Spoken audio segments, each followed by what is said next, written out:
Hey, and welcome back to another episode of Off the Beaten Path. I recently had the opportunity to travel a little over 7 hours away to Traverse City, Michigan for a wedding gig, and knowing that I'd be in the area for an entire weekend, I decided to see if I could find any interesting drum shops or builders to visit and highlight for this series.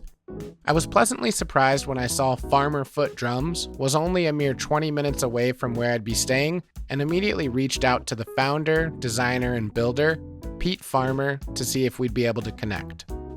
Pete's background as a busking musician in Seattle led him to developing his unique foot drums for his own use, but the demand quickly grew and Farmer Foot Drums was born.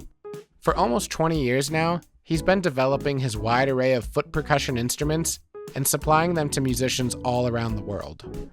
Before we get too far along, I just want to remind you that I'm creating new videos in this series each month, so if you enjoy this content, please make sure to give it a thumbs up and subscribe to my channel to stay up to date on future video releases. So without any further ado, let's take a look at Farmer Foot Drums.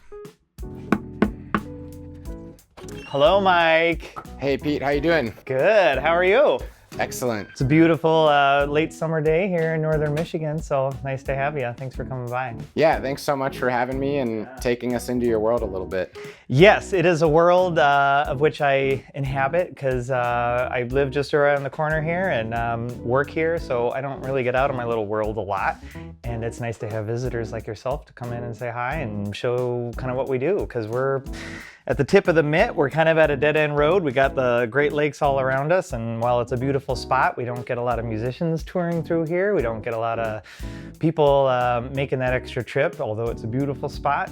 It's kind of a hidden gem, so let's try to keep it that way, would we? Even though this is like, a building on your property where you live, the machinery here and equipment and just the whole layout really says not like an amateur building drums in his garage. Yeah, well, if shopping on Craigslist is considered professional, then consider me a pro.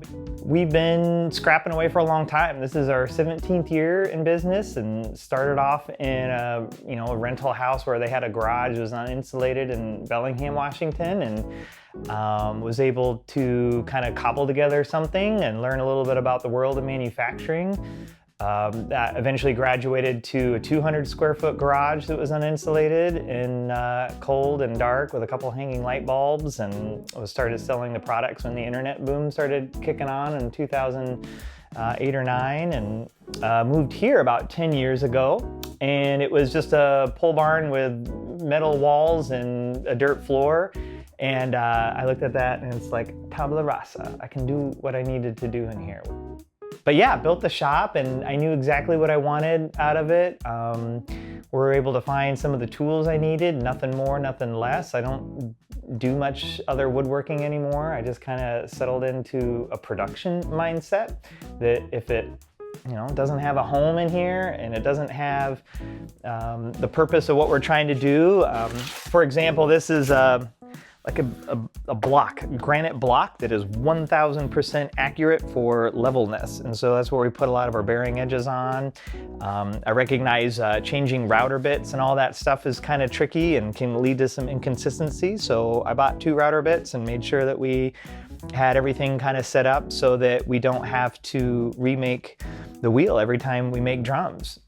As you know, Mike, it's all about price and a lot of this stuff, and quality and that marriage in between. And what I didn't want to be is a bespoke drum maker making exotic woods from faraway lands. We wanted to make stuff that was native to our area, which all these woods of the maple shells are from our northern hardwood area, and just making things as quality as we can without some of the bells and whistles so that drummers can get what they want, which is hopefully a handmade, quality, crafted instrument at a price that allows me to keep doing what I love to do, and all the things in between. But yeah, it's been that thing we got a year ago. If you don't know what that is, this is a CNC machine and allows us to onshore more. And we were getting some parts from China in the metal world just because we didn't know how to do it in-house. And so I recognized that this could be our one-stop shop for making wood parts, making a lot of the metal parts.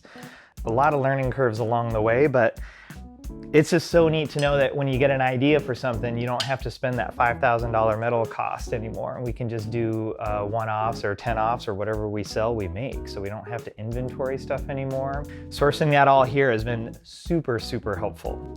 Yeah, and getting sanding areas that feel contained and got the right filtration so that a couple employees that we have here working don't feel that grudge against having to work in a place that might eventually kill them. And so we're trying to make this feel like a place where, yeah, I mean, now you called it a mini factory, but yeah, I mean, I kind of loathe that word because it feels like it doesn't have feelings or heart, but creating an efficient workspace is like super fun. And I don't know why that interests me, but like I like the idea of manufacturing as much as playing music sometimes. It's just a flow, a pattern, incremental, getting better, practicing, getting that little touch in your hands. And, you know, even just working the screwdriver, it is amazing how much intelligence, and I kind of know this from teaching my kids or something, it's like, oh, you just gotta really hold the drill and you gotta just push your weight, and you recognize that like playing musical instruments and the fine touch therein, it's like, it's translated in stuff you make.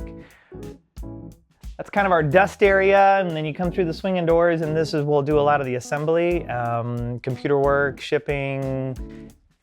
We are fortunate enough to have a couple employees that are coming in here every day, and one of the stations is over here making the foot drums and making our backpack play drum kits. And that's Mike.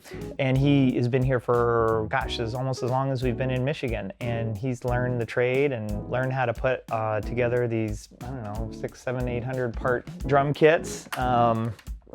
They got a lot of unique elements to it that as a drummer he is, and helped me along the way a little bit about how a drummer might actually swing that drumstick and have it slightly recoil and bounce off the head for a dribble hit, and how to translate that into kind of our dumb feet and through the hardware mechanisms and the stick, you know, much like a bass drum or a hi-hat pedal. It really is trying to mechanize all the elements of a drum kit in that similar fashion. You know, I just did this as my own. I was a busker a little bit in the Seattle area. I wanted to be more interesting than I was for just doing that. And I recognized that having a little bit of foot percussion under you added a little interest and intrigue and some musical creativity to it. And it started to turn into something a little bit bigger than myself when people were excited what they saw. And I felt really fortunate to have a couple early customers, people giving me the benefit of the doubt that I could put together something for them that didn't exist. And we were always trying to improve these things. There's just so many different elements that people bring to the table about what they want to have on a drum and what we can accomplish. Like this one was really cool. We recognized we were buying bass drum beaters from Taiwan. Ultimately, I'm sure that's where a lot of these stuff gets made. And we recognized like, no, I think we can make these. So this one was really fun because I recognized that I think drummers are gonna get a keen interest out of this. It's a sheepskin with a cork backing, kind of like those old school bombers from the day and age of jazz, putting it in a maple core, and then obviously getting your kind of standard issue felt that has that medium density, and of course with the hard-hitting smack of wood. And I thought, if it's not convenient, I hate to say, but humans, we're a little bit lazy in how we relate to our objects in the world. So if it's not convenient to change, you're probably not going to change it. So the idea was you get this friction fit that we are pretty smart at doing because we do it a lot around here. You can get 3 different sounds with just a twist of the wrist. And so if you're a drummer, you get a nice soft poofy sound, you get a hard smacky sound, and you get more of that classic rounded kind of felt world. So this allowed us, because we're our #1 customer for this, is we got to make these bass drum beaters for ourselves and all our products. What makes your company so unique is that at its core it is a drum company, but this setup, the foot drums, is not really marketed towards traditional drummers or the thought of traditional drummers using it. So it's cool that you're able to, now that you've expanded these products, to find some ways to contribute to the more standard drum community. Right, and without a doubt, there's all those paths that go off of it, right? You know, skinny drums or drums that are a little bit more portable, and this is the more of the full configuration. So these, you know, are the drums, and we have to make snares and, you know, purchase cymbals and drum heads. You know, we've spent a lot of time, this is a prototype drum kit that we just kind of have laying around, but it is, you know, the drum heads speak pretty loud, I think, on drums. And so we spent a lot of time with Aquarian to try to match up the best of the world of small drums to get the best out of that sound. Same with the snare drums. You know, we recognize that we have to play it a little differently, and you know, you're not getting a lot of the brushes on there, but we're able to do lots of different components that just make it better for us when we put them in our drums. But you know, like a clear drum heads, while you not going to get a texture of a brush on there with a textured drum head, but really people really love to see what's inside of this stuff. So we definitely made them as a clear drum head. You know, we get little pecks in there, so we'll put a lot of patches and things sometimes. But yeah, it's been a learning curve. Again, I'm not a drummer by trade. I'm a guitar player, and I certainly enjoy a great drummer. And quite frankly, it's just trying to, you know, invent something new under the sun, and that's hard to do in that drum world because drums are drums. I mean, yeah, I'm a drummer right now. You can play anything. And the goal is that you're just doing a same traditional thing you've ever played before as a drummer, but you're just doing it in a different way. And that's kind of the goal of what we're doing. We're not going to replace drummers. We're just going to augment guitar players. This is our backpack play drum kit. It's iconic in the way because we've all seen it maybe through time. But what we have here is the straps, and you'd wear it around your waist. These would be connected to your legs, so you get your bass drum and hi-hat. And you'll be able to get the snare drum and probably a cowbell or a wood block or crash cymbal. And you basically turn your whole body. And this is a little bit more core oriented because you move it with your legs, you get a sound. You move it with your knees, you get a sound, your heels. And so what you find is you're just locked into this little world of like, my body is a drum kit, which is kind of a funny thing in many ways, but you recognize that the entertainment is there. You can't help but want to give yourself a little bit of time to go look at this person and go, what the heck is going on there? Hopefully this is, you know, good music coming out of here. We try to make it very sound as good as we can. Well, yeah, and I think a lot of other instruments kind of maybe in the busking world have this mobile spirit to them. You know, you can wear a guitar around your neck and walk around while playing, or a horn or something. But the drums, beyond playing a single marching snare drum or a single bass drum, can be a challenge to have multiple sound sources while being mobile. So. Yeah, and what we're going to introduce, and this might be kind of the first sort of release of this understanding, is that what we learned is that you could take off these straps. It's just a couple little bolts and a couple little drum key turns. And what we're going to do is add 4 pedals to it, so that you can get 4 pedals coming down and playing a simplified version of a foot drum. And for lack of a better word, more economical foot drum. So that you could turn this into a backpack played drum kit. You could turn it into a foot played drum kit if you wanted to stand up and play. You would, because a lot of our customers, not a lot, some customers want to have that standing up. Like, I need to interact with my audience. I need to be doing that, not sitting down playing the foot drum kind of stuff. And what I learned from that is like, oh yeah, you can stand up. We'll put the pedals right here. It'll play all these different levers. And then if you really want, you could switch these little hardware around and you could play it as like a mini drum kit, like with the 2 pedals. So yeah, this is kind of going to be another core instrument where right now it's certainly secondary to our flagship. We don't sell a lot of them. I mean, certainly we sell some, oddly enough, more to Japan probably per capita than other places in the world. Europe has a better, I think, busking climate than America. You know, I think we can make this kind of our core instrument. It's more of an affordable range. It lets you get introduced into foot percussion. And it's, you know, all this stuff is amenable. You can turn these things out and play the drumstick coming down, hitting something over here. I mean, the goal is that we just create platforms for your creativity. And, you know, this is like, oh, why don't we do this like this? You can have that there, and then you have a release hit. Yeah. So trying to create interesting things for people's creativity with the platforms that we have is the goal. This is just a singular pedal. And this would be something maybe just you wanted a jingle stick or an egg shaker you would have. But what we found on here is the interesting element is magnets that push against each other. So right now they're crisscross, so they're actually attracting. And when you want to engage it, you turn that at a 90-degree angle and you get kind of an effortless. Oh, wow. So it's not even like a standard spring drive. No. Pedal. In fact, all our foot drum stuff is driven by magnets as well, because it's maybe not as cheap, but it's like no sound, it's never gonna break, it is smooth as butter, and you're playing with forces of nature that I cannot really define and explain to you, because it is an odd feeling to go like, what is that you're pushing against? So the concept of these is that you could put 2 or 3 pedals out, you know, you're just doing whatever you want.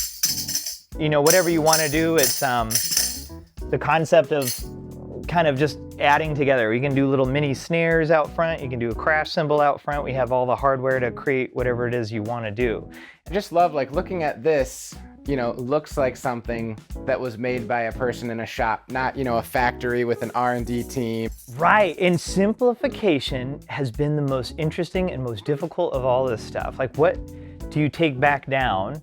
And we thought the wedge is perfect, you know, for that, like, just low profile. It keeps it really easy, but really clean, really direct and understanding, and you're playing with wag of a feeling. I mean, that's like kind of a bass drum pedal and all that other stuff. So we just love magnets around here. So another one of those is we have a patent on a magnetically latching harmonica holder, and that's like, you know, 99% of harmonicas are made out of a... Of course, yeah. Why wouldn't it be magnetic? Right, yeah. And so, you know, this is one of those products that we made that was like we can't help it not make it now that the idea came forward. And it does support our mission statement of, like, we're making multitasking instrumentation, you know, for guitar players or drummers as well. But